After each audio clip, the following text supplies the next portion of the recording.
تشریف لائے. ہمارے مہمان خاور رشید بٹ صاحب ہیں. جزاک اللہ خیر استاد جی، آپ ٹائم نکال کے تشریف لائے.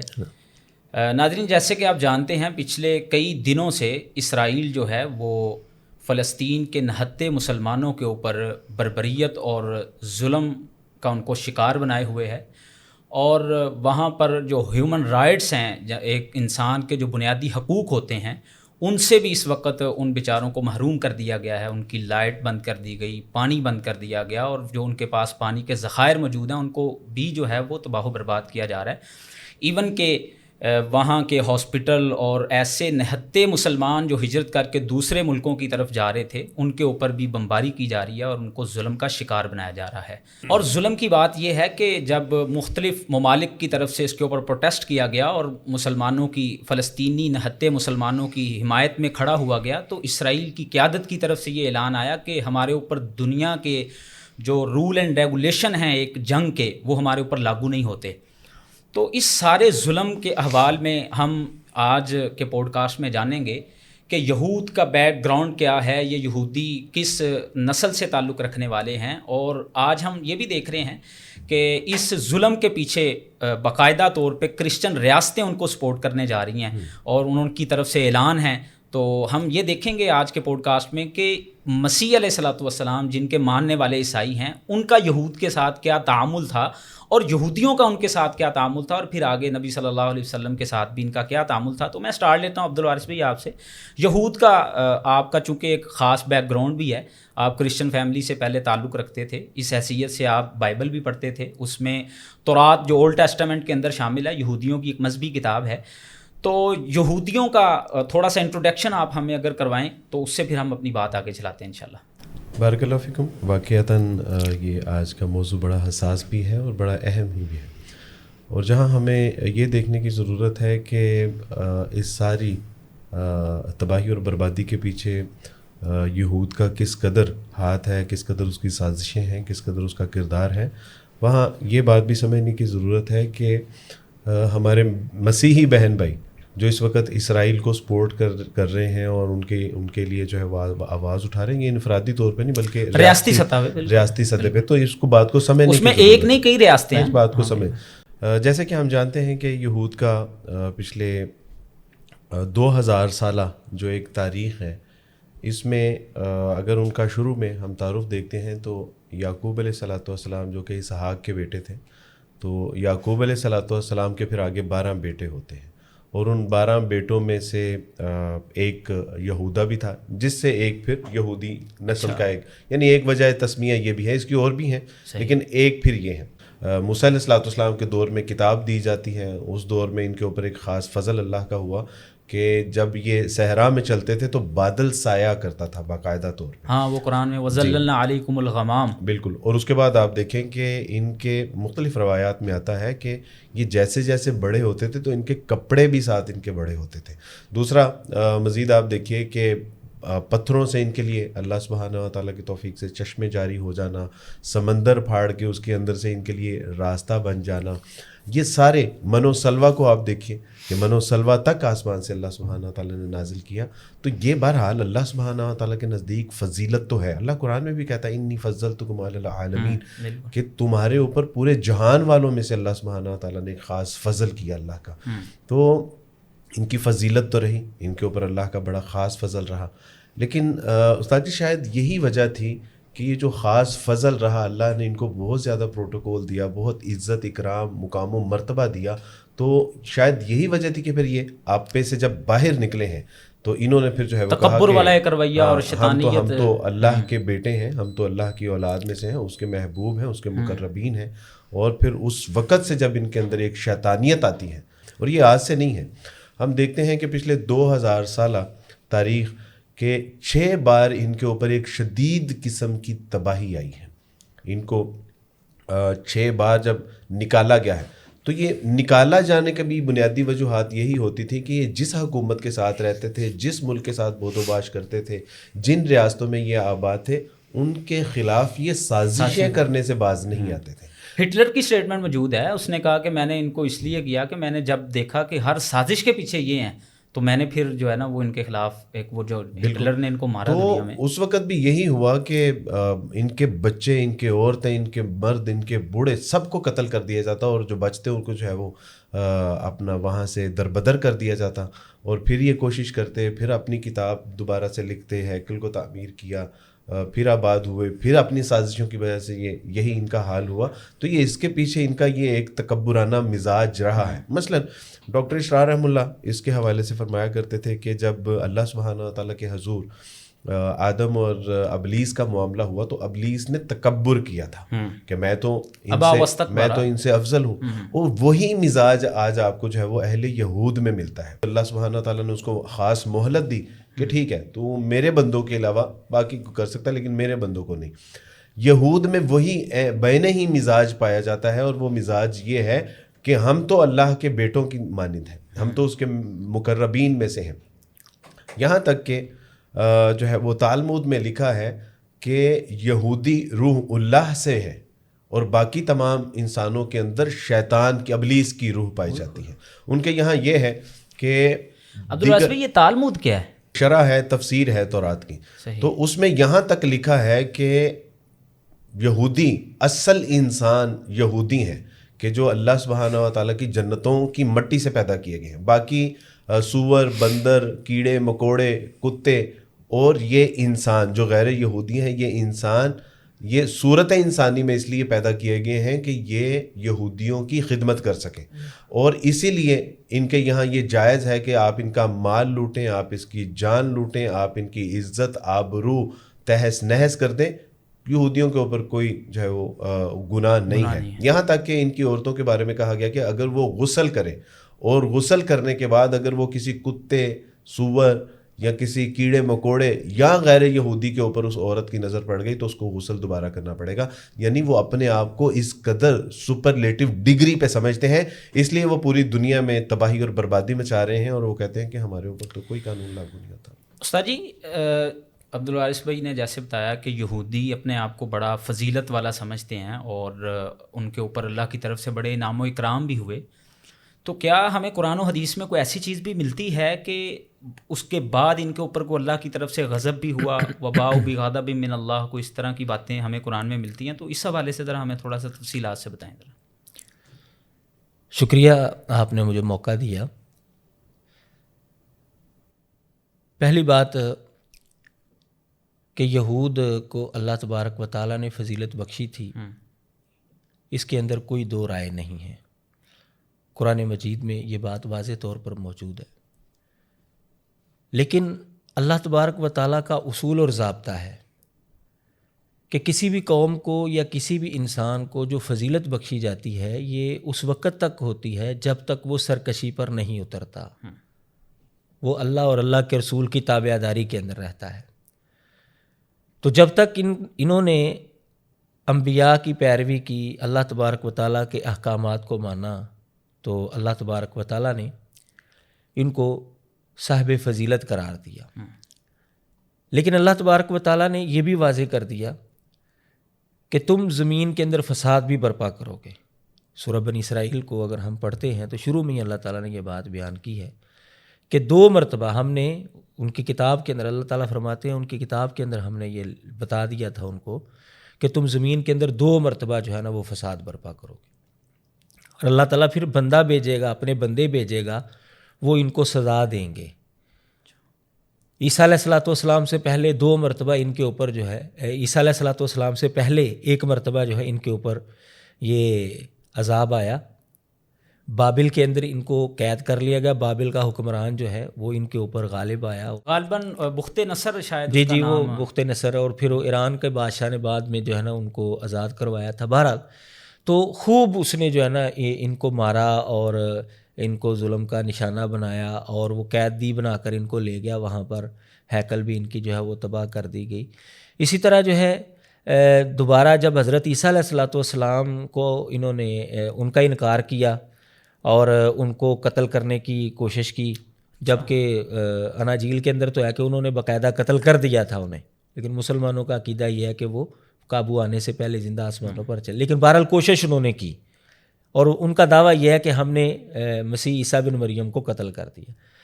تو عیسیٰ علیہ الصلوۃ والسلام نے پیشین گوئی کی تھی کہ کوئی پتھر کے اوپر قائم نہیں رہے گا. تو پھر ایسا ہی ہوا کہ 70 عیسوی کے اندر جو ہے ان کے اوپر تباہی آئی. ٹائٹس وہ رومی ایک جنرل تھا, اس تو اس زمانے سے لے کر آج تک یعنی 1948 تک جو ہے نا یہ دنیا کے اندر جو ہے نا یہ گھومتے پھرتے رہے, کبھی کسی در بدر رہے, کبھی ادھر رہے, کبھی ادھر رہے. ہیکل بھی ان کی تباہ ہے اور آج تک وہ ہیکل ان کی جو ہے وہ تباہ ہے. تو یہ اللہ تبارک و تعالیٰ سورہ بنی اسرائیل کے شروع میں یہ بات بیان کی, اور اس کے ساتھ یہ بھی بتایا ہے کہ اگر تم توبہ کرو گے تو اللہ تعالیٰ تمہارے اوپر رحمت کرے گا, لیکن ان اتم ادنا, اگر تم دوبارہ ایسا کرو گے, سرکشی کرو گے, تو ہم بھی دوبارہ پلٹیں گے. تو ہم دیکھتے ہیں کہ نبی علیہ الصلوۃ والسلام جب تشریف لائے تو یہودیوں نے نبی علیہ الصلوۃ والسلام کا انکار کیا محض حسد کی بنا پر. نبی علیہ الصلوۃ والسلام نے ان کے ساتھ معاہدہ بھی کیا مدینے کے اندر آ کر, لیکن انہوں نے معاہدے کو توڑا. ایک قبیلے نے مسلم خاتون کی بے حرمتی کی, جوائنٹ ڈیفنس کا جو معاہدہ تھا جس میں میثاق مدینہ جس کو کہا جاتا ہے, مسلم خاتون کی جو ہے اس نے بے حرمتی کی اور مسلمان پھر نبی علیہ الصلوۃ والسلام نے ان کو وہاں سے نکال دیا. ایک موقع ہے نبی علیہ السلام کو ایک قبیلے نے شہید کرنے کی کوشش کی تو ان کا بھی معاہدہ ٹوٹ گیا. پھر وہ کہنے پر, کسی کے کہنے پر بڑی سفارش کی گئی کہ ان کو چھوڑ دیں جی, ان کو جانے دیں جی. نبی علیہ السلام نے اس کی بات مان لی اور اس کو بھی جانے دیا. تیسرا قبیلہ جو ہے بنو قریظہ, اس نے خاص جنگ کے دوران غزوہ احزاب کے موقع پر جو ہے وہ بغاوت کر دی. تو اب ظاہر ہے کہ یہ تو بہت بڑا جرم تھا کہ عین جنگ کے درم کے مسلمان جو ہے وہ مشرکین کے ساتھ برسر پیکار ہے, ان کے ساتھ لڑ رہے اور اندر سے جو ہے انہوں نے بغاوت کر دی. تو اس طرح جو ہے اللہ تبارک و تعالیٰ نے ان کو ان کی سرکشی کی سزا دی اور در بدر یعنی وہ ختم, وہ فضیلت جو ہے ان کی تو ختم ہو چکی تھی. حضرت عیسیٰ علیہ الصلوۃ والسلام کے آنے سے جب ان کا انکار کیا انہوں نے, وہ تو بلکہ بائبل کے اندر یہ بات موجود ہے کہ عیسیٰ علیہ الصلوۃ والسلام نے بنی یہودیوں کو یہ کہا تھا کہ خدا کی بادشاہی تم سے لے کر دوسری قوم کو جو ہے وہ دے دی جائے گی, اور وہ ایسا ہی ہوا. جب نبی آ گیا تو اس کا انکار کر دیا تو ان کی وہ فضیلت جو ہے وہ ختم ہو گئی. اچھا, نبی علیہ الصلوۃ والسلام کے بعد کا زمانہ, نبی علیہ السلام کے زمانے میں انہوں نے سرکشی کی تو ان کو نکال دیا. جو آرام کی زندگی گزار رہے تھے پھر در بدر ہو گئے. پھر مسلمانوں کی حکومت کے تحت انہوں نے وقت گزارا, سکون کے ساتھ گزارا. لیکن جب آپ دیکھتے ہیں کہ ہٹلر, ابھی آپ نے تذکرہ کیا تھا, اس کا زمانہ جب ہم دیکھتے ہیں تو اس نے یہودیوں کو بہت ہی جو ہے وہ مارا اور ان کو وہاں سے نکالا اپنے ملک سے, کیونکہ وہ کہتا تھا کہ جو بھی سازش پکڑی گئی اس کے سرے میں جو ہے نا یہ یہودی نکلے. تو انہوں نے سرکشی کی, اللہ تعالیٰ نے پھر جو ہے ان کو در بدر کیا. اب اسی طرح جو ہے ہم دیکھ رہے ہیں کہ اب جو ان کی حرکتیں ہیں وہ بھی اسی زمرے میں آ رہی ہیں. مسلمانوں کو جو ہے, حالانکہ مسلمانوں نے ان کے ساتھ تعاون کیا ہے, ان کو مسلمانوں کا احسان مند ہونا چاہیے. بالکل صحیح بات ہے کہ انہوں نے جگہ دی ان کو رہنے کے لیے. جو آج ان کے ساتھ کھڑے ہیں یورپی ممالک, جب وہ در بدر تھے انہوں نے ان کا ساتھ دینے سے انکار کر دیا تھا. پولینڈ نے ان کو نکالا, جرمن نے, فرانس آج جو کہتا ہے کہ وہ یا اسٹینڈ ود اسرائیل, تو اس نے باقاعدہ طور پہ نہ صرف ان کو مارنے میں بلکہ نکالا اپنے اور واپس پھر داخل بھی نہیں ہونے دیا. تو اب یہ دیکھیں کتنے یہ ناشکرے لوگ ہیں کہ جنہوں نے ان کے اوپر احسان کیا ہے, آج انہی کو جو ہے وہ ظلم اور بربریت کا جو ہے وہ نشانہ بنا رہے ہیں.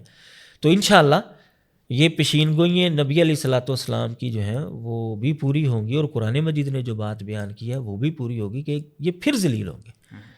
یہ دوبارہ ان کے اوپر جو ہے ایسا معاملہ جو ہے وہ ہوگا. اچھا عبدالواسع خابر صاحب نے ابھی ذکر کیا کہ مسیح علیہ الصلوۃ والسلام جو ہیں وہ یہودیوں کی طرف پیغمبر بن کے آئے.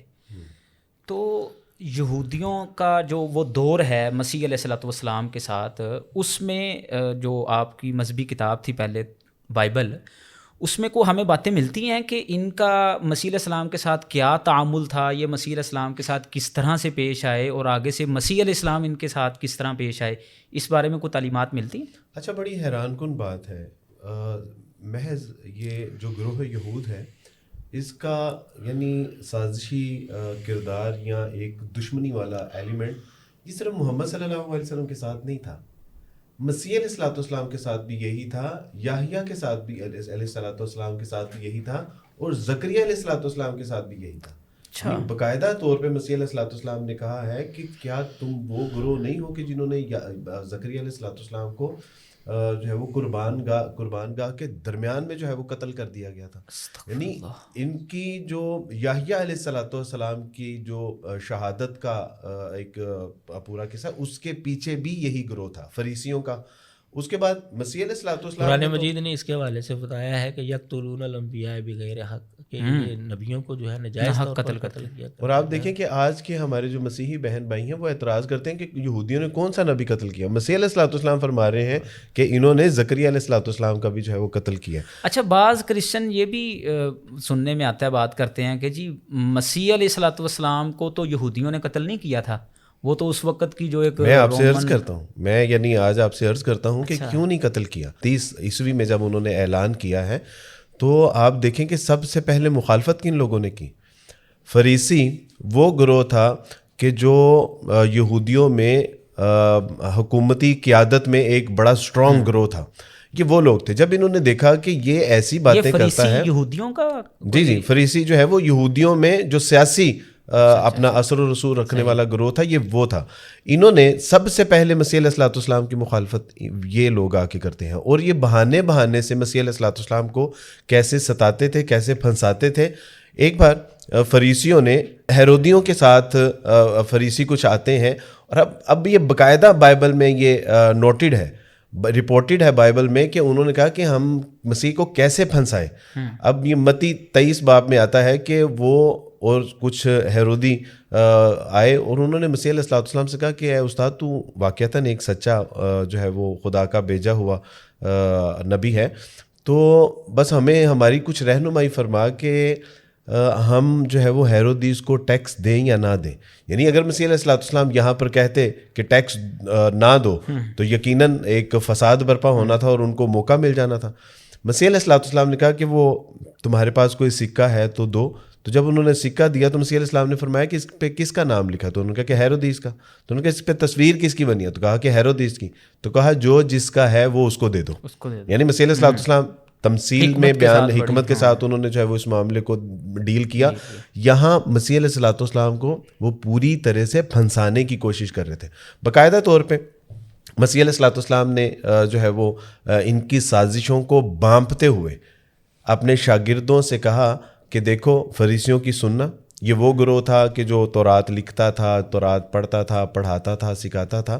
تو مسیح علیہ الصلوۃ والسلام نے فرمایا کہ دیکھو یہ جو کہیں اس کو ماننا بھی، کیونکہ یہ تورات سے بات کرتے ہیں، اور جو کہیں اس کو سننا بھی، لیکن ان جیسے نہ ہونا. ان جیسے نہ ہونا. اور اس کی بنیادی وجہ کہ مسیح علیہ الصلوۃ والسلام کو باقاعدہ طور پہ انہوں نے کہا کہ ہمیں تو لگتا ہے کہ آپ سامریوں میں سے ہیں، آپ سامریوں سے ہیں، اور آپ کے اندر بدروح ہے کہ جس کی وجہ سے آپ جو ہے وہ لوگوں مسیح علیہ السلام کو یہ کہتے رہے ہیں. یہودی باقاعدہ طور پہ کہتے ہیں، یہودیوں کا ایک اعلیٰ گروہ کہتا ہے کہ آپ سامری، ہم نہ کہتے تھے کہ آپ سامریوں میں سے ہیں اور آپ کے اندر بدروح ہے. مسیح علیہ الصلوۃ والسلام نے فرمایا کہ تم میری باتیں کیوں کر سمجھو گے؟ کیونکہ تم خدا سے نہیں ہو، تم خدا سے نہیں ہو، تم بلکہ ابلیس کی اولاد ہو. اور ابلیس وہ تو چاہتا ہے کہ قتل و غارت ہو. یہ سیدنا مسیح یہودیوں کو کہہ رہے ہیں. جی، آج جو ہمارے سادہ لوگ جو مسیحی ہیں، وہ جو اسرائیل کی اور یہودیوں کی حمایت کر رہے ہیں، مسیح علیہ الصلوۃ والسلام نے ان کے بارے میں ایک جگہ نہیں متعدد بار فرمایا کہ اے سانپ کے بچوں. اور سانپ کے بچوں پہ مسیح علیہ الصلوۃ والسلام نے اکتفا نہیں کیا، بلکہ کہا کہ افیوں کے بچوں. اور افیوں اس کو کہتے ہیں کہ جو سانپ میں ناگ کی سب سے خطرناک اور زہریلی نسل ہے. وہ کہا کہ تم ان کی اولاد میں سے ہو، تم نے نبیوں کا قتل کیا ہے، تم ستاتے ہو، تم ان کو ڈراتے ہو. یہاں تک مسیح علیہ الصلوۃ والسلام نے آج غزہ کا نقشہ کھینچتے ہوئے مسیح علیہ السلام نے فرمایا تھا کہ تم ایک ایسے بدبخت لوگ ہو کہ جو بیواؤں کے گھروں کے اوپر غاصبانہ قبضہ کرتے ہو. یہ آج بھی جو ہے وہ بائبل میں بات موجود ہے. جو مسیح علیہ الصلوۃ مریم علیہ الصلوۃ والسلام کے بارے میں سب سے پہلے الزام کس نے لگایا؟ یعنی ہم مسلمانوں کا بھی عقیدہ ہے، عیسائیوں کا بھی عقیدہ ہے کہ وہ روح القدس کی قدرت سے پیدا ہوئے، ایک معجزانہ جو ہے وہ پیدائش تھی. اس پہ جو ہے وہ انہوں نے معاذ اللہ مریم علیہ الصلوۃ والسلام کے اوپر تہمت لگائی کہ یہ ولد الزنا ہے. مسیح علیہ الصلوۃ والسلام کے بارے میں کہا کہ یہ یہاں تک کہ مسیح علیہ الصلوۃ والسلام جو ہے وہ گود میں بولتے ہیں اور کہتے ہیں کہ انی عبداللہ، منو اللہ تعالیٰ نے مجھے کتاب عطا فرمائی ہے، میں اللہ کا نبی بنا کر. لیکن اس کے باوجود انہوں نے مریم علیہ الصلوۃ والسلام کے اوپر بہتان لگایا. اور آج تک ان کا نظریہ یہ ہے یہودیوں کا کہ معاذ اللہ مسیح ولد الزنا ہے. اس سارے کے باوجود عبدالوارث بھائی ہم دیکھ رہے ہیں کہ اس وقت انفرادی نہیں بلکہ ریاستی سطح کے اوپر USA ہے، انگلینڈ ہے، فرانس ہے، یہ بڑے بڑے نام ہیں جو اس وقت اسرائیل کے پیچھے کھڑے ہیں اور اس کو سپورٹ کر رہے ہیں. جبکہ ہم دیکھتے ہیں کہ اگر یہاں پہ انڈیا کے اندر کسی کرسچن کمیونٹی کے اوپر ظلم ہوتا ہے تو مسلمان یہاں پہ ان کے حق میں آواز اٹھاتے ہیں. آپ کو پتہ ہے کہ جب پاکستان میں یہ جڑاں والا واقعہ ہوا ہے تو سب سے پہلا پوڈ کاسٹ میں نے اور استاد جی نا آپ ہم سر، اس کے بعد ہم نے دیکھا کہ ان کے لیے ہم تحائف لے کے گئے، ان کے لیے ہم نے ڈیفینڈ کیا، ان علاقوں کو ہم نے تلاش کیا کہ جو ان کی حفاظت کے لیے جنہوں نے آواز اٹھائی تھی. لیکن اسرائیل نے تو کبھی میرا خیال ہے کرسچنوں کے لیے کہا ہو کہ ہم جی اسٹینڈ ود کرسچنز. میری بات سنیں، جن کا مذہبی عقیدہ ہے کہ مریم علیہ الصلوۃ والسلام نے زنا کیا ہے، اور جن کا یہ عقیدہ ہے معاذ اللہ معاذ اللہ معاذ اللہ کہ مسیح علیہ الصلوۃ والسلام ولد الزنا ہے، ان کے ساتھ تو ان کا یعنی وہ جن کا یہ مذہبی عقیدہ ہے وہ ان کو کیسے یعنی اپنی حمایت کا اعلان کر سکتے ہیں کہ وہ اسٹینڈ ود دا کرسچن؟ وہ تو کبھی بھی نہیں کہیں گے. یہ تو وہ لوگ ہیں کہ جن کے بارے میں مسیح علیہ الصلوۃ والسلام نے کہا تھا کہ یہ زبان سے تو مجھے اے استاد اے استاد اے خدا کہتے ہیں، لیکن میں آخرت میں کہہ دوں گا کہ دفع ہو جاؤ، get out from here, I don't know about you, میں تمہیں نہیں جانتا، تم کون ہو کہاں. تو یہ وہ لوگ ظاہر ہے پھر مسیحی بھی تو یعنی ایسے ہوں گے نا کہ جو مسیح علیہ الصلوۃ والسلام کی تعلیمات کے بارے میں نہیں جانتے اور جو ہے وہ ایسے خواہ خواہ اسلام کی مخالفت میں محض یہودیوں کے ساتھ کھڑے ہیں. جبکہ کچھ ہسٹوریکل کرسچنز نے یہ بات لکھی ہے، انہوں نے کہا کہ ہم اسلام اور قرآن کے مشکور ہیں کہ اس نے آ کے مریم علیہ الصلوۃ والسلام کی صداقت کی گواہی طہارت بیان کی ان کی. بالکل. اچھا، اس میں استاد صاحب کہ جیسے عبدالوارث بھی بتا رہے تھے کہ کرسچن جو ہیں وہ جوش کو اس وقت سپورٹ کر رہے ہیں، اتنا بڑا آپس میں ان کے اختلافات ہونے کے باوجود، تو اس کو ہم یہ کہہ سکتے ہیں الکفر ملۃ واحدہ، کہ یہ اسلام کی دشمنی میں جو ہے وہ سب اس طرح اکٹھے ہوئے ہیں اس وقت. یہ بالکل ایسا ہی ہے. نبی علیہ الصلوۃ والسلام کا فرمان جو ہے وہ تو بالکل 100% جو ہے وہ سچا ہے. ہم دیکھتے ہیں کہ جب بھی غیر مسلم جو ہے وہ مسلمانوں کے اوپر جو ہے وہ آتے ہیں، چڑھائی کرتے ہیں، مسلمان ایمانی طور پر جب کمزور ہو گئے ہیں تو وہ اکٹھے ہو کر آتے ہیں. نبی علیہ الصلوۃ والسلام کی پیشین گوئی ہے کہ جیسے بھوکے جو ہیں وہ دسترخوان پر ٹوٹ پڑتے ہیں، ایسے ہی جو ہے وہ غیر مسلم تمہارے اوپر ٹوٹ پڑیں گے. تو صحابہ نے پوچھا کیا اس وقت تعداد ہماری کم ہوگی؟ آپ نے فرمایا نہیں، تعداد تمہاری، آپ دیکھ لیں تعداد ہماری بہت زیادہ ہے، لیکن فرمایا کہ تمہارے اندر وہن کی بیماری آ چکی گی. صحابہ نے پوچھا وہن کیا؟ آپ نے فرمایا حب الدنیا و کراہیت الموت. تو اب دیکھیں ہمارے مسلمان جو ہیں اگر یہ دوبارہ عروج چاہتے ہیں تو ہمیں دنیا کی محبت ترک کر کے موت کی محبت یعنی جہاد کو وہ پسند کرنا ہوگا. نبی علیہ الصلوۃ والسلام کی یہ پیشین گوئی ہے. یہ مسلمانوں کے خلاف اس طرح اکٹھے ہو کر آئیں گے، جتھوں کی صورت میں آئیں گے. الکفر ملۃ واحدہ، یہ بالکل نبی علیہ الصلوۃ والسلام کا فرمان ہم اپنی آنکھوں سے پورا ہوتا ہوا دیکھ رہے ہیں. آپ دیکھ لیں عراق کے اندر کیا ہوا، افغانستان کے اندر کیا ہوا، اب فلسطین میں کیا ہو رہا ہے کہ وہ امریکہ جو مسلمانوں کو کہتا تھا کہ تمہارے لیے میں بیڑا بھیج رہا ہوں، وہ آج تک نہیں آیا، اور وہاں وہ 8 دن میں وہاں پہ کھڑا ہے، وہاں پر کھڑا ہے، اس نے بغیر کسی کے کہنے کے وہاں پر جو ہے وہ بھیج دیا ہے. یہ صورتحال ہے ان لوگوں کی. تو یہ اسلام کی دشمنی کے اندر اکٹھے ہیں، لیکن بظاہر یہ اکٹھے نظر آ رہے ہیں. قرآن مجید نے یہ بھی بتایا ہے کہ یہ اوپر سے اکٹھے نظر آ رہے ہیں لیکن قلوبہم شتیٰ، دل ان کے مختلف ہیں. جیسا کہ عبدالوارث بھائی نے بتایا کہ حضرت عیسیٰ علیہ السلام کے حوالے سے جو یہودیوں کا نظریہ ہے یا جو مسیحیوں کا حضرت عیسیٰ علیہ السلام کے حوالے سے نظریہ ہے، وہ تو قطعاً ایک میز پر جو ہے وہ بیٹھ نہیں سکتے، لیکن وہ صرف اسلام دشمنی کے اندر جو ہے نا وہ اکٹھے ہوئے ہیں. جب وہ اس سے ہٹ جائیں گے اندر، جب ان کا مذہبی معاملہ شروع ہوگا تو وہ ایک دوسرے کو کاٹ کھانے کے لیے دوڑیں گے. اور تاریخ اٹھا کر دیکھ لیں، ان کی لڑائیاں تو وہ یہودیوں کے اوپر سب سے زیادہ جو ظلم ہوا ہے وہ عیسائیوں کی طرف سے ہوا ہے. مسلمانوں نے تو ان کے اوپر ظلم نہیں کیا، مسلمانوں نے تو باقاعدہ ان کے ساتھ جو ہے وہ احسان کیا، نیکی کی ہے ان کے ساتھ. مسلمانوں نے اس وقت ان کو جو ہے وہ مدینے سے بے دخل کیا ہے، مارا ہے، جب انہوں نے مسلمانوں کو نقصان پہنچانے کی کوشش کی ہے. اور اس سے پہلے تو ان کے ساتھ معاہدہ تھا مسلمانوں کے ساتھ. جب انہوں نے زیادتی کیا، ظلم کیا، اس وقت ان کے اوپر جو ہے وہ حملہ کیا. اور استاد جی یہ صرف یہ مدینے میں نہیں ہوا، یہ جس ملک میں بھی رہے ہیں، جس شہر میں بھی رہے ہیں، انہوں نے یہی حرکت کی اور ان کے ساتھ یہی ہوا ہے. اچھا، وہ جو آپ فرما رہے تھے نا کہ یہ اندر سے جو ہے وہ ایک نہیں ہے، بائبل کی روشنی میں جب ہم دیکھتے ہیں تو مسیح علیہ السلام فرماتے ہیں کہ یہ دوسروں کو اپنا مرید بنانے کے لیے شہر شہر ملک ملک خشکی تری تری سفر کرتے ہیں، اور جب وہ ان کے مرید بن جاتے ہیں تو یہ اپنے سے زیادہ دوزخ کی آگ کا مستحق اس کو بنا دیتے ہیں. یعنی یہ اپنے آپ کو تو تباہ کر ہی رہے ہیں، یہ ان کو بھی تباہ اور بربادی کی طرف جائے. اور دیکھیں کہ جو ان کی سازشوں میں آیا ہے، جنہوں نے ان کی پیروی کی ہے، جو ان کی چالوں کا شکار ہوا ہے، اس کا خانہ خراب ہی ہوا ہے. تو ابھی انشاءاللہ ان قریب آپ دیکھیں کہ جو ممالک اس کے ساتھ کھڑے ہیں، اسی کے جو ہے وہ خلاف وہ ایک دن کھڑے ہوں گے. اور امریکہ کی جو اندر کی حالات ہے نا، اقبال نے کہا تھا آج سے 90 سال پہلے، اقبال نے کہا تھا کہ فرہنگ کی رگے جہاں پنجائے یہود میں ہے. یعنی ان کی اکانومی کو یہود نے ایسے پکڑا ہوا ہے کہ نہ اس کو چھوڑنے کے لیے تیار ہے، نہ اس کو سانس لینے کی اجازت ہے. یعنی امریکہ میں اس نے اتنی بڑی انویسٹمنٹ کی ہوئی ہے اور ان کو اتنی بڑی بڑی شرائط کے اوپر جو ہے وہ اس نے قرضے فراہم کیے ہوئے ہیں کہ آج اگر یہ اپنی انویسٹمنٹ وہاں سے نکالتے ہیں اور اپنی جو ہے وہ قرضے واپس مانگتے ہیں تو امریکہ کا بیڑا جو اس نے بھیجا ہے نا، یہ والا نہیں، دوسرا بیڑا غرق ہو جائے گا. یہ ایسے حالات ہیں. اچھا عبدالوارث بھائی، یہ اس وقت جو ساری کشمکش چل رہی ہے، اس کے پیچھے شاید ایک سوال بھی کھڑا کیا جاتا ہے، وہ یہ ہے کہ یہ جو ارض فلسطین ہے، جو بہرحال اسلام میں بھی اس کی تقدیس ہے کہ یہ بڑی بابرکت جگہ ہے، یہود کا کہنا یہ ہے کہ یہ ہمارے لیے لینڈ آف پرومس تھی، تو اب جو ہے مسلمانوں نے ہم سے وہ چھین لی، تو ہم اس لیے اس کے اوپر اٹیک کرتے ہیں کہ یہ زمین ہماری ہے.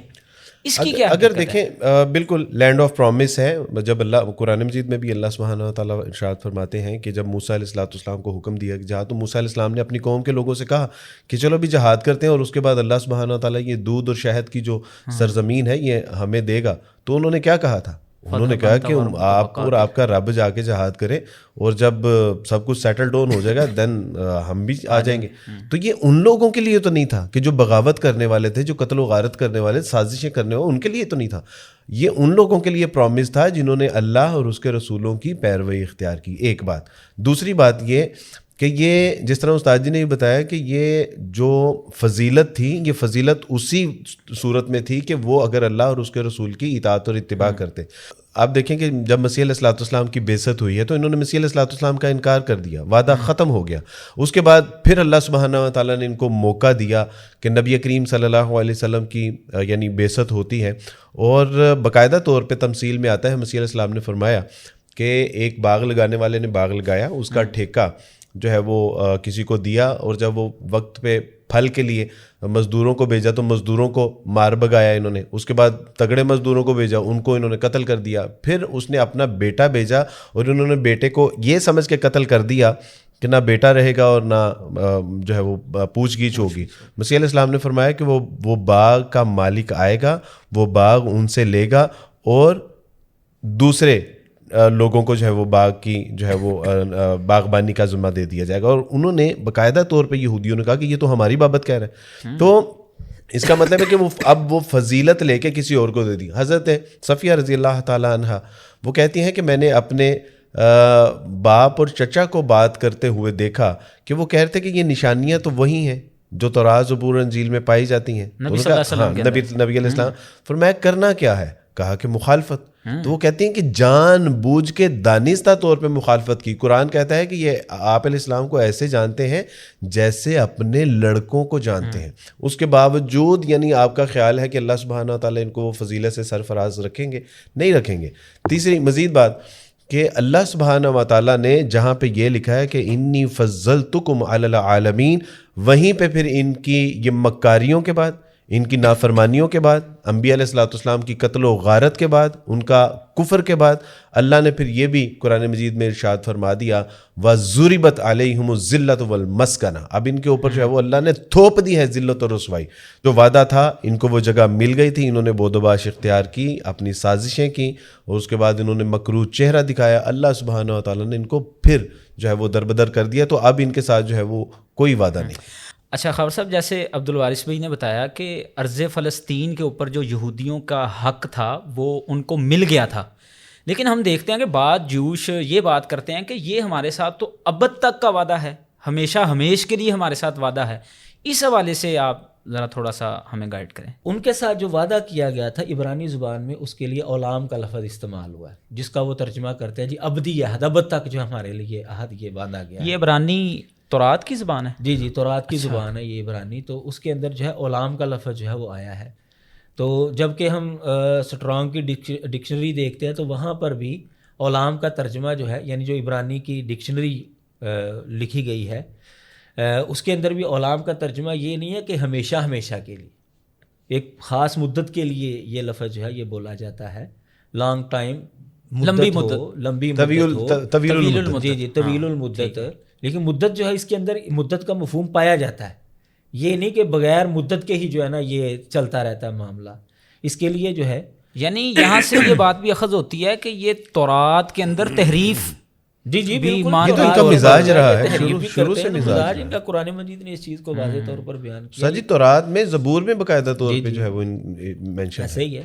تو میں مطلب بائبل سے جو ایک دو حوالہ دیتا ہوں جہاں پر یہ دوسرے مقام پر اولام کا لفظ ہے، لیکن وہاں پر ہر بندہ مانتا ہے، یعنی جو بائبل کو نہیں بھی پڑھتا اس کو بھی سمجھ آ جائے گی کہ نہیں یہ خاص مدت کے لیے لفظ آیا ہے.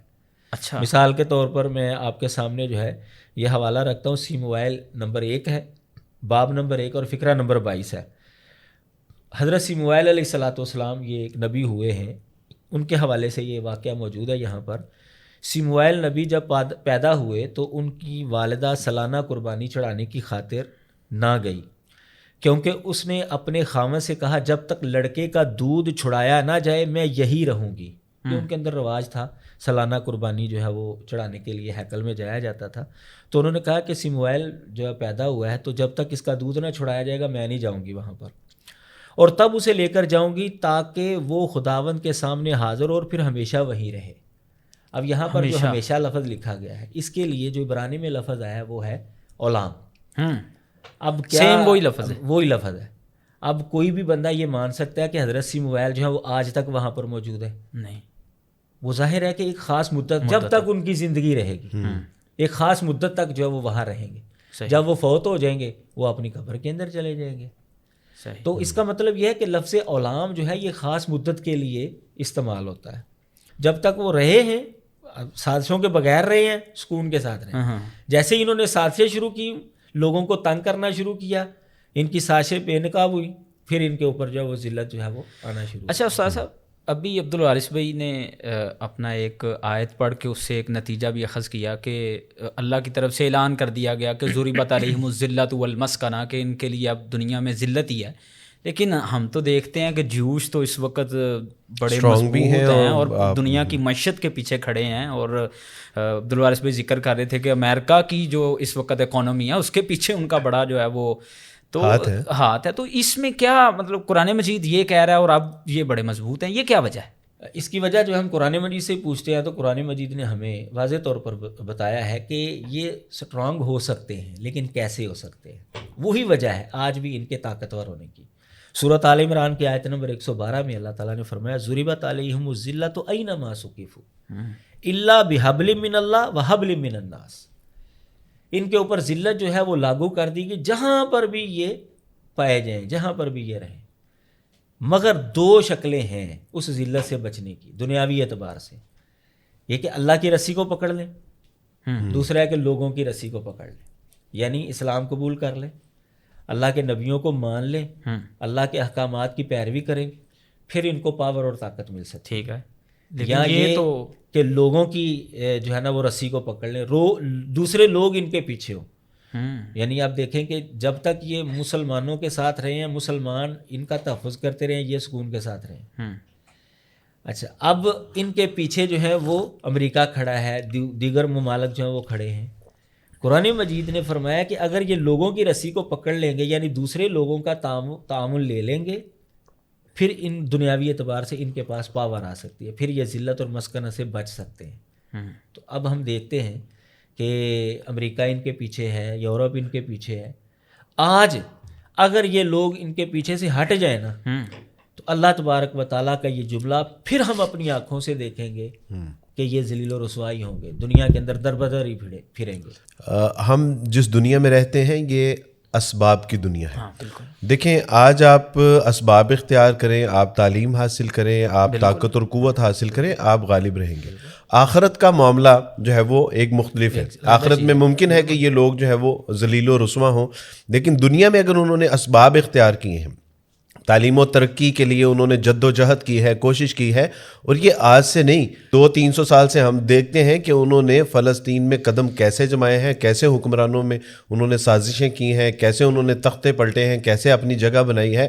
بہرحال کیا تو ہے. آج اگر سوشل میڈیا ہم سمجھتے ہیں کہ اس کے اوپر پورا کنٹرول ہے, الیکٹرانک میڈیا, پرنٹ میڈیا ان کا ہے, اکانومی, بینک کاری آپ دیکھ لیجئے, ساری ان کے بڑے بڑے جو برانڈ ہیں, جو انڈسٹریز ہیں, جو فیکٹریز ہیں, بڑی بڑی پروڈکٹ ہیں, اس سب کے پیچھے ہیں. تو ایک اسباب کے درجے میں انہوں نے ایک کوشش کی ہے, انہوں نے محنت کی ہے, مشقت کی ہے, تو یہ اس کی بھی ایک منہ بولتی جو ہے وہ چیز ہے.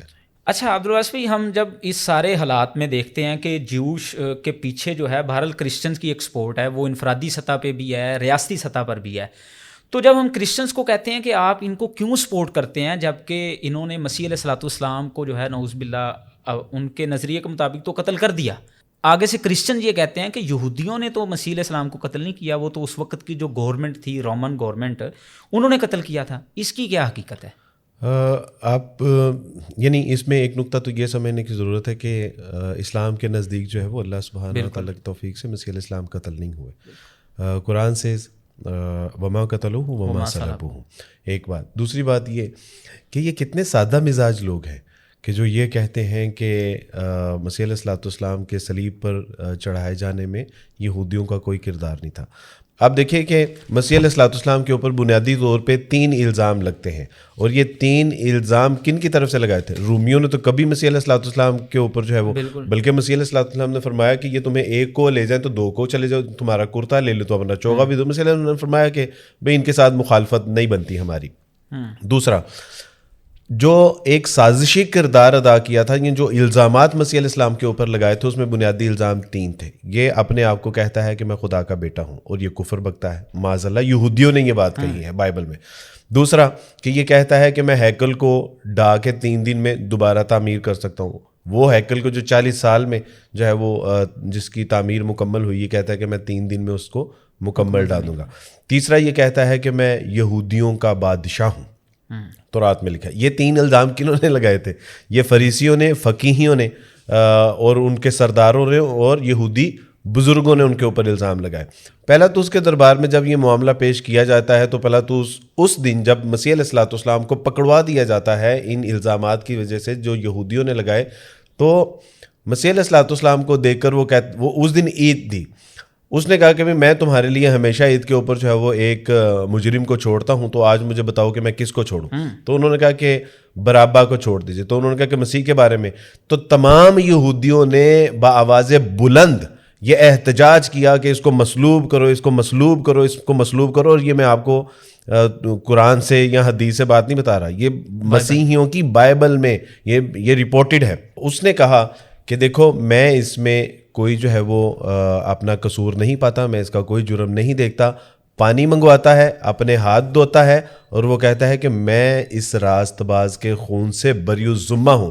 یہودیوں نے وہاں پر کہا تھا کہ اس کے خون کا ذمہ ہماری اور ہماری اولادوں کے اوپر ہے. یعنی یہ جو یہود جو ہے وہ اس بات کو ایکسیپٹ کر رہے ہیں, ایکسیپٹ کرتے ہیں کہ جی پاپ جان پال نے کس کو معاف کیا تھا؟ یہودیوں کو. جب انہوں نے مسیح کا خون معاف کیا تھا تو کس بنا پہ معاف کیا تھا؟ تو معاف کیا انہوں نے ایکسیپٹ, وگرنہ اس وقت یہودی کہہ سکتے تھے کہ آپ یہ کیا, یعنی کون سا گناہ, ہم نے تو کوئی کیے نہیں ہے. تو انہوں نے ایکسیپٹ کیا, اور مسیح علیہ الصلوۃ والسلام کے بارے میں ان کے اتنے ہارش قسم کے الفاظ تھے. وہ کہتے تھے کہ یہ تو اب پکڑا گیا نا, یہ تو دوسروں کو بچاتا تھا, اب اپنے آپ کو بچائے. اور جب مسیح علیہ الصلوۃ والسلام کے اوپر الزامات کی فہرست بیان کی جا رہی تھی, تو اس وقت ایک فقیہی سردار اٹھتا ہے, اپنے کپڑے پھاڑتا ہے, اور وہ کہتا ہے کہ دیکھیں مسیح کیسا کفر بک رہا ہے. اور مسیح علیہ الصلوۃ والسلام کے اوپر یہودیوں نے تھوکا, تماچے مارے, اور تمام اس جماعت نے مسیح علیہ الصلوۃ والسلام کو مکے مار کے وہ اپنا ٹھٹھا کرتے تھے. اور وہ کہتے تھے کہ بتا کہ تجھے پیچھے سے جو ہے وہ کس نے, تو غیب کی خبریں بتاتا ہے, بتا کہ تجھ کو مکہ جو ہے وہ کس نے مارا ہے. تو یہ یہاں آپ دیکھیں کہ جب پلاطوس نے اپنے ہاتھ دھوئے اور اس نے کہا کہ میں اس کے گناہ سے, اس کے بعد آپ یہ یعنی مسیح علیہ الصلوۃ والسلام کو اکارڈنگ ٹو بائبل مصلوب کر دیا جاتا ہے، اور پھر ان کی جان میں جان آتی ہے کہ وہ ریاست، وہ قیادت، وہ معاملات، وہ جو ان کا مقام و مرتبہ تھا، وہ جو ان کی اونچی اونچی نشستیں تھیں، وہ جو ان کے بڑے بڑے تعویذ تھے، ان کی جو ہے وہ جالر والی شالیں تھیں، وہ پھر جا کے ان کو یقین ہوا کہ اب یہ بچ گئی ہیں۔ لیکن سچی بات ہے کہ مسیح علیہ الصلوۃ والسلام نے ان کو جس طرح کہا کہ اے ریاکارو، اے افیو، اے سانپوں کے بچوں، اے جہنمیوں، یعنی جن جن الفاظ سے مسیح علیہ الصلوۃ والسلام نے ان کی مذمت کی ہے وہ قیامت تک ان کی مذمت ہوتی رہے گی۔ جناب پطرس نے بھی خود تسلیم کیا کہ یہودیوں نے ہی حضرت عیسیٰ علیہ الصلوۃ والسلام کو جو ہے وہ مصلوب کروایا تھا۔ اچھا، رسولوں کے اعمال باب 2 ہے، فقرہ نمبر جو ہے وہ 23 ہے۔ انہوں نے اسرائیلیوں کو یعنی یہودیوں کو مخاطب کرتے ہوئے کہا تھا، تو تم نے بے شرع لوگوں کے ہاتھ سے اسے مصلوب کروا کر مار ڈالا۔ اب اس سے واضح اور کیا دلیل ہو سکتی ہے؟ جناب پطرس جو حضرت عیسیٰ علیہ الصلوۃ والسلام کے بڑے حواری سمجھے بے جاتے شرع ہیں، یعنی غیر یہودی جو تھے، غیر رومی جو یہودیوں تھے، کے ہاتھوں پکڑوایا اور ان کو مصلوب کر کے مروایا۔ لیکن کروایا تم نے ہے۔ ظاہر ہے اس نے تو ہاتھوں دیے تھے، جیسے آپ نے حوالہ بیان کیا۔ اسی طرح ستفنس جو ان کا بڑا شہید سمجھا جاتا ہے، مسیحی کہتے ہیں جی وہ مسیحیت کا پہلا شہید ہے، اس نے بھی یہودیوں کو مخاطب کرتے ہوئے کہا تھا، یہ رسولوں کے اعمال باب 7 فقرہ نمبر جو ہے 51 سے لے کر 53 تک اگر آپ پڑھیں گے تو وہاں پر لکھا ہے، نبیوں میں سے کس کو تمہارے باپ دادا نے نہیں ستایا؟ انہوں نے اس راست باز کے آنے کی پیش خبری دینے والوں کو قتل کیا، یعنی حضرت عیسیٰ کے آنے کی خوشخبری دینے والوں کو انہوں نے قتل کیا، اور اب تم اس کے پکڑوانے والے اور قاتل ہوئے۔ وہ راست باز جب آیا تم نے اس کو پکڑوایا اور قاتل ہوئے تم اس کے۔ یعنی پکڑوایا بھی ان یہودیوں نے تھا۔ جی، تو ظاہر ہے کروایا بھی، سازش پوری کوئی قتل کرواتا ہے کسی کو تو قاتل تو وہ بھی ہوتا ہے، وہ تو باہر نہیں جاتا۔ تو یہ سازش سے شاید ہی کوئی قوم قبیلہ ان سے بچا ہو، وگرنہ سمجھتا ہوں کہ مسیحیوں کا یہ کہنا ہے کہ جی یہ یہودیوں نے نہیں قتل کیا تھا، یہ رومیوں نے کیا۔ بائبل آپ کی کہتی ہے ابھی انہوں نے قتل کیا، وہ قاتل ہے، انہوں نے پکڑوایا ہے۔ رومی تو ہاتھ دھو رہے ہیں کہ ہمارے ذمہ اس کا قتل نہیں ہے۔ استاد جی عبدالواسع بھائی، میں آپ کے ان الفاظ سے اپنے سادہ اور بھولے بالے مسیحیوں کو یہ پیغام دینا چاہوں گا کہ آپ اس سادگی سے باہر نکلیے اور پڑھیں، اپنے کلام کو پڑھیں، اور جو آپ اس وقت ان کے پیچھے کھڑے ہیں آپ کم از کم یہ دیکھیں کہ یہ لوگ ہیں کون۔ میں آپ سے ایک بات عرض کرتا چلوں کہ یہود کی پشت پناہی یا ان کی حمایت مسیح علیہ الصلوۃ والسلام کی مخالفت ہے۔ یہ آپ میں پوری ذمہ داری کے ساتھ کہہ رہا ہوں، اور جہاں کہیں گے میں اس بات کو ثابت کر دوں گا۔ اچھا استاد صاحب، میں اب آتا ہوں اس بات کی طرف کہ کیا نبی صلی اللہ علیہ وسلم کی احادیث جب ہم پڑھتے ہیں تو ہمیں یہود کے حوالے سے اس میں بڑا مواد ملتا ہے، اور بالخصوص جو ہے وہ دنیا جب اختتام کی طرف جائے گی، مسیح علیہ الصلوۃ والسلام ہمارا ایمان ہے کہ قرب قیامت نازل ہوں گے، اور یہ جو شام کا علاقہ ہے اس کی بڑی اہمیت ہے، تو وہیں پر دجال کے ساتھ جو کچھ معاملات ہوں گے تو اس میں کوئی نبی صلی اللہ علیہ وسلم کی ان کے حوالے سے کوئی خاص پیشن گوئیاں موجود ہیں؟ جی بالکل موجود ہیں۔ پہلے نمبر پر تو قرآن مجید کے اندر جو ہے وہ پیشین گوئی موجود ہے، وَإِن مِّنْ أَهْلِ الْكِتَابِ إِلَّا لَيُؤْمِنَنَّ بِهِ قَبْلَ مَوْتِهِ، کہ جناب مسیح علیہ الصلوۃ والسلام کی وفات سے پہلے سارے اہل کتاب ایمان لے آئیں گے۔ صحیح۔ اب اہل کتاب کے اندر یہودی بھی آتے ہیں، مسیحی بھی آتے ہیں۔ عیسیٰ علیہ السلام جب نزول فرمائیں گے تو ان کو دیکھ کر جو ہے مسلمان ہو جائیں گے، جو مسلمان نہیں ہوں گے وہ کدھر جائیں گے؟ مخالفت پھر بھی وہ کریں گے، وہ دجال کے ساتھی ہوں گے، یعنی وہ حزب اللہ اور حزب الشیطان وہاں پہ واضح ہو جائے گا۔ دنیا کے اندر 2 ہی بلاک ہوں گے، سنن نبی داؤد کی حدیث کے مطابق 2 ہی بلاک ہوں گے، ایک ایمان والوں کا ہوگا، ایک کافروں کا ہوگا۔ دجال کے آنے سے پہلے دنیا جو ہے وہ 2 حصوں پر تقسیم ہو چکی ہوگی، تو یہودی جو ہیں وہ دجال کے ساتھی ہوں گے۔ صحیح مسلم کے اندر حدیث ہے، نبی علیہ الصلوۃ والسلام نے فرمایا ہے کہ یتبع الدجال من یہود اصبہان 70 الفا، کہ دجال کی پیروی جو ہے اصبہان کے 70,000 یہودی جو ہیں وہ کریں گے، یعنی 70,000 یہودی دجال کے ساتھ ہوں گے۔ اسی طرح نبی علیہ الصلوۃ والسلام کا یہ فرمان بھی موجود ہے، صحیح بخاری کے اندر، صحیح مسلم کے اندر، الفاظ صحیح مسلم کے ہیں کہ ایک وقت آئے گا کہ مسلمانوں کی یہودیوں کے ساتھ جنگ ہوگی۔ اچھا، فرمایا لا تقوم الساعة حتى يقاتل المسلمون اليهود، قیامت اس وقت تک قائم نہیں ہوگی حتیٰ کہ مسلمانوں اور یہودیوں کی آپس میں جنگ ہو۔ مسلمان جو ہیں وہ یہودیوں کو قتل کریں گے، حتیٰ کہ یہودی اپنے آپ کو بچانے کے لیے پتھر یا درخت کے پیچھے چھپے گا نا، تو وہ پتھر اور درخت بھی بتائے گا اے اللہ کے بندے، اے مسلم میرے پیچھے یہودی ہے، وہ مسلمان جا کر اس کو قتل کرے گا. الا الغرقت، غرقت کا درخت جو ہے وہ، اور آج دیکھیں کہ وہ غرقت کی کس قدر جو ہے وہ شجرکاری کرے گا. وہ نہیں بولے گا. باقی اس کے علاوہ ہر درخت، ہر جہاں پر بھی وہ چھپیں گے وہ مسلمانوں کو بتائیں گے. تو ہمارا ایمان ہے کہ یہ ایک وقت آئے گا، ضرور آئے گا، کہ مسلمانوں اور یہودیوں کی جنگ ہوگی ایسی کہ جس کے نتیجے میں یہودی جہاں پر بھی چھپا ہوگا نا، مسلمان اس کو جا کر قتل کر دے گا. وہ چیز خود بول کر جو ہے وہ بتائے گی. اچھا، عبدالواسع خاور صاحب نے ابھی ایک حدیث بیان کی ہے کہ اس دور میں پتھر، ایون کہ شجر، درخت بھی جو ہے وہ بول کے کہے گا، اپنا حصہ ڈالے گا ان یہودیوں کے قتل میں. تو ابھی جو ہے اس وقت کے جو حالات ہیں، اس میں ہم مسلمان جو ہیں وہ اپنا کیا کردار ادا کر سکتے ہیں؟ اس میں آپ کیا ہمیں اس میں عبد الرحمن بھائی دیکھیں، مجھے تو یہ سمجھ نہیں آ رہی کہ ہم نے جو 39 ممالک کی افواج کا جو ایک اتحاد بنایا تھا، کیا وہ مچھلی فارم پہ مچھلیاں پکڑنے کے لیے بنایا تھا؟ ہم دنیا میں وہ طاقت ہیں کہ بحیثیت مجموعی سب سے زیادہ تعداد میں اسلحہ مسلمانوں کے پاس ہے، سب سے زیادہ افرادی قوت مسلمانوں کے پاس ہے. تمام دنیا کی انڈسٹری آئل کے اوپر چلتی ہے اور دنیا کا سب سے زیادہ تیل ہمارے پاس ہے. لیکن اس کے باوجود آپ دیکھیں وہی حب الدنیا و کراہیت الموت والی کیفیت میں ہم مبتلا ہیں. اس میں مجھے تو حیرانگی ہوتی ہے کہ مسلم حکمرانوں کو رات کو نیند کیسے آتی ہوگی، ان کے گلے سے روٹی کا لقمہ یا پانی کا گھونٹ کیسے جو ہے وہ نکلتا ہوگا. آج ہماری اکثر و بیشتر جو ریاستیں ہیں وہ یہ ہمیں درس دے رہی ہیں کہ جنگ کوئی اچھی چیز نہیں ہے، جنگ سے نقصان ہوتا ہے، جنگ سے قومیں 100 سال، کئی 100 سال پیچھے چلی جاتی ہیں. میں آپ سے عرض کرتا ہوں کہ امریکہ پچھلے 200 سال میں سے کون سا ایسا دن گزرا ہے کہ وہ جو ہے وہ حالت جنگ میں نہیں تھا. کبھی وہ ویتنام میں ہوتا ہے، کبھی افغانستان میں ہوتا ہے، کبھی وہ چائنا میں جو ہے وہ انگیج ہوتا ہے، کبھی جاپان کے ساتھ ورلڈ وار. اس کے بعد آپ دیکھیے کہ جاپان کتنے سال جو ہے وہ حالت جنگ میں رہا، چین کتنے سال حالت جنگ میں رہا، جرمن کتنے سال حالت جنگ میں رہا، پولینڈ کو آپ دیکھیے. اور یہ آج وہ تمام ممالک اسٹرانگ ہے اور پوری قوت کے ساتھ دنیا میں اپنا جو ہے وہ، رشیا کو آپ دیکھیے پوری دنیا میں اپنا لوہا منوا رہے ہیں. ہمارا تو دین وہ ہے کہ جو ہمیں درس دیتا ہے کہ اگر امن قائم ہے تو الحمدللہ، اگر امن قائم نہیں ہے تو امن قائم کرنے کے لیے جہاد کرو. یعنی جگہ جگہ ہمیں جو ہے وہ جہاد کی جو ہے وہ ترغیب دی جاتی ہے، اور ہمیں یہاں پہ یہ لالی پاپ دیا جا رہا ہے کہ جی اسلام جو ہے وہ امن کا درس دیتا ہے. بالکل اسلام امن کا درس دیتا ہے، لیکن جب امن قائم نہ ہو تو پھر جہاد کا بھی درس دیتا ہے. تو اس وقت ہمارا جو کردار بنتا ہے وہ یہ ہے کہ ہم سوشل میڈیا کے ذریعے اپنی آواز کو اٹھائیں، اپنے مسلمان بہن بھائیوں کے ساتھ یکجہتی کا جو بھرپور مظاہرہ کریں.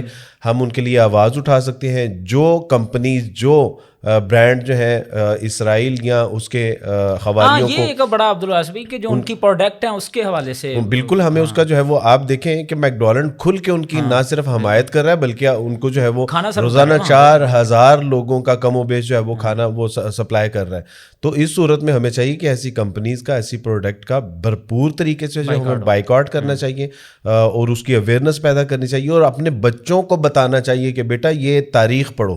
یعنی تاریخ میں یہود کا کیا کردار رہا ہے، تاریخ میں مسلمانوں کے اوپر انہوں نے کس طرح مظالم ڈائے ہیں، اسرائیل کن لوگوں کا وطن تھا، ان لوگوں کو کس طرح وہاں سے دستبردار کیا گیا ہے، کس طرح ان کے اوپر جو ہے وہ یہود نے غلبہ حاصل کیا ہے، اور دیگر اقوام نے اس غاصبانہ قبضے میں کس قدر جو ہے وہ کردار ادا کیا ہے. یہ مجھے آج اور آج اپنے بچوں کو یہ بتانا چاہیے. ہمیں محض اس انتظار میں نہیں رہنا چاہیے کہ اللہ سبحانہ و تعالیٰ آج ابابیل بھیجے گا. ان اللہ علی کل شیء قدیر. اللہ آج بھی ابابیل بھیج سکتا ہے، لیکن جو میرا اور آپ کا آج کردار ہے نا، ابابیل یہود و نصارہ کے اوپر نہیں بلکہ ہمارے اوپر پتھر برسائیں گی. لہٰذا جو ہے وہ اس پوری سچویشن کو سمجھتے ہوئے، اس سچویشن میں ہمیں جہاد کا کیا جو ہے وہ حکم ہے، کیا تعلیم ہے اس وقت سچویشن میں، تو میں سمجھوں گا کہ میں سمجھتا ہوں کہ استاد جی اس کے بارے میں ہماری رہنمائی فرمائیں. جی اس کے لیے میں پہلے تو یہ بات کروں گا کہ جہاد صرف تلوار کے ذریعے یا اسلحے کے ذریعے ہی نہیں ہوتا. زبان کے ذریعے بھی آپ کر سکتے ہیں، اور اسی طرح جو ہے قلم کے ذریعے بھی کر سکتے ہیں، مال کے ذریعے بھی کر سکتے ہیں. جہاد کی مختلف شکلیں ہیں. تو جو شرعی اعتبار سے ہمارے اوپر ذمہ داری بنتی ہے دور حاضر میں، وہ اصل میں ذمہ داری ہے حکمرانوں کی، مسلم حکمرانوں کی. کیوں کہ نبی علیہ الصلوۃ والسلام نے فرمایا الامام جنہ، امام جو ہے وہ ڈھال ہے، جو حکمران ہے وہ ایک ڈھال ہے، اس کے پیچھے رہ کر لڑا جاتا ہے۔ اصل اصول یہ ہے، اس لیے ہمارے حکمرانوں کو چاہیے کہ وہ مجموعی طور پر جہاد کا اعلان کریں۔ جب وہ جہاد کا اعلان کریں گے تو پھر ہم بھی ان کے پیچھے پیچھے جو ہے وہ نکلیں گے، انشاءاللہ یہ ہماری ذمہ داری ہے۔ وگرنہ فساد پیدا ہوگا۔ حکومت کے بغیر اگر آپ کریں گے تو اصل ذمہ داری تو حکومت کی ہے نا، اس کے بغیر اگر کیا جائے گا تو ظاہر ہے کہ وہ جانے نہیں دیں گے وہاں پر، تو وہ آپ آپس میں الجھ پڑیں گے، وہ کہیں گے آپ کیوں جا رہے ہیں جی، ہم نے تو ابھی کہا ہی نہیں، ہم تو بارڈر نہیں کھول رہے، آپ کیوں، وہ آپس میں ادھر ہی جنگ شروع ہو جائے گی، مسلمان آپس میں لڑنا شروع ہو جائیں گے۔ اس لیے پہلے نمبر پر تو یہ حکمرانوں کی ذمہ داری ہے کہ وہ آگے بڑھیں، اعلان کریں۔ ابھی ان کے اعلان کرنے کی دیر ہے، وہ خود بھاگ جائیں گے، کافر جو خود ان کو پتہ چل جائے گا مسلمان اکٹھے ہو گئے، مسلمان جب اکٹھے ہوتے ہیں کافر جو ہیں وہ بھاگ جاتے ہیں۔ ہماری ذمہ داری اب یہ ہے کہ اگر وہ اعلان نہیں کر رہے تو ہم چونکہ وہاں پر جا نہیں سکتے، جو مجاہدین ہیں دوسرے ممالک سے، دل تو بہت لوگوں کا کرتا ہے، وہ جا نہیں سکتے وہاں پر، تو لہٰذا وہ کم از کم ان کے لیے دعا ضرور کریں۔ نبی علیہ الصلوۃ والسلام نے فرمایا کہ مسلمان ایک جسم کی مانند ہے، وہ بھائی بھائی ہیں، ایک جسم کی مانند ہے، ایک حصے کو تکلیف ہو سارا جسم بخار کے اندر مبتلا رہتا ہے، تو ہمیں ان کی تکلیف کو اپنی تکلیف سمجھنا چاہیے، ان کے لیے دعا کرنی چاہیے، اور جو ان کے حمایتی ہیں، جیسا کبھی میک ڈونلڈ کی بات ہو رہی تھی، ہمیں ان کا بائیکاٹ کرنا چاہیے، بالکل، یعنی جو ہم کر سکتے ہیں، جتنی ہمارے اندر استطاعت ہے، جتنے ہم مکلف ہیں، اتنا تو کم از کم ہمیں کرنا چاہیے نا۔ یہ نہیں کہ حکمران جو ہے وہ کہے گا تو پھر ہی ہم بائیکاٹ کریں گے، پھر ہی ہم ان کے لیے دعا کریں گے، نہیں، جو ہماری ذمہ داری ہے وہ ہم نبھائیں، جو حکمرانوں کی ذمہ داری ہے وہ نبھائیں گے۔ ناظرین، آج کے پروگرام کے اختتام کی طرف ہم چلتے ہیں، اور اپنے مسلم کمیونٹی کے لیے جیسے کہ خاور صاحب نے بتایا کہ حکمران جو ہیں وہ اس میں اپنا کردار بڑھ چڑھ کے ادا کریں، اور خصوصاً میں کرسچن کے لیے عبدالوارث بھائی کا وہ جملہ دوبارہ کوٹ کروں گا کہ اگر آپ جوش کے پیچھے کھڑے ہوتے ہیں تو اس کا مطلب یہ ہے کہ آپ مسیح کے مخالف ہیں۔ تو آپ اس بات کو سمجھیں کہ مسیح علیہ السلام کے ساتھ ان کا کیا کردار رہا اور آپ ان کے ساتھ کیا کردار ادا کر رہے ہیں۔ اللہ تعالی ہمیں حق بات کو سمجھ کے اس کو عمل کی توفیق دے، اور آپ احباب کا بھی شکریہ کہ آپ اپنا وقت نکال کے آئے اور اس انتہائی اہم ٹاپک کے اوپر آپ نے امت کی رہنمائی کی۔ اللہ آپ کو بھی اس کا جزائے خیر دے۔ السلام علیکم ورحمۃ اللہ۔